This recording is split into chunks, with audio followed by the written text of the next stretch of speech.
ക്രിസ്തുവിൽ വാത്സല്യം നിറഞ്ഞ വള്ളുവശ്ശേരി കുടുംബാംഗങ്ങളെ, ക്രിസ്മസ് മനുഷ്യമഹത്വത്തിൻ്റെ തിരുനാളാണ്.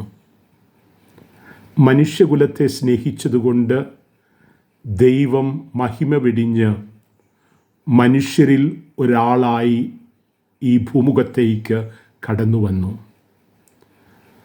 ആദ്യ നൂറ്റാണ്ടിലെ പ്രമുഖ ദൈവശാസ്ത്രജ്ഞന്മാരിൽ ഒരാളായ ഒറിജിൻ പറഞ്ഞു, മനുഷ്യൻ ദൈവമാകാൻ വേണ്ടിയാണ് ദൈവം മനുഷ്യനായി തീർന്നത് എന്ന്.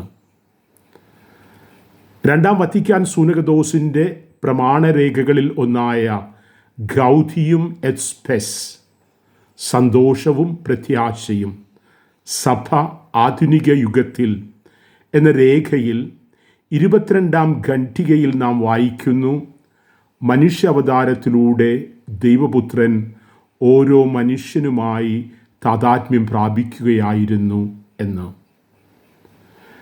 ദൈവം മനുഷ്യനുമായി താദാത്മ്യം പ്രാപിച്ചുവെങ്കിൽ പ്രിയപ്പെട്ടവരെ, നമ്മുടെയും അനുദിന ജീവിതത്തിൽ നാം കണ്ടുമുട്ടുന്നവരിൽ, ഇടപഴകുന്നവരിൽ ദൈവസാന്നിധ്യം തിരിച്ചറിയുവാൻ നമുക്ക് കഴിയണം. ക്രിസ്മസിൻ്റെ അത്യുദാത്തമായ ഒരു ഉൾക്കാഴ്ച ഇതാണ്. ദൈവം മനുഷ്യനായി തീർന്നതിലൂടെ മനുഷ്യൻ്റെ മഹത്വം ഉയർത്തപ്പെട്ടിരിക്കുന്നു. നമ്മുടെ അനുദിന ജീവിതത്തിൽ നാം ഇടപഴകുന്നവരിൽ ദൈവസാന്നിധ്യം തിരിച്ചറിയുവാനും തദനുസരണം പ്രവർത്തിക്കുവാനും വേണ്ട കൃപയ്ക്കായി നമുക്ക് പ്രാർത്ഥിക്കാം. പുൽക്കൂട്ടിലെ ഉണ്ണിയീശോ നിങ്ങളെയും നിങ്ങളുടെ കുടുംബങ്ങളെയും സമൃദ്ധമായി അനുഗ്രഹിക്കട്ടെ.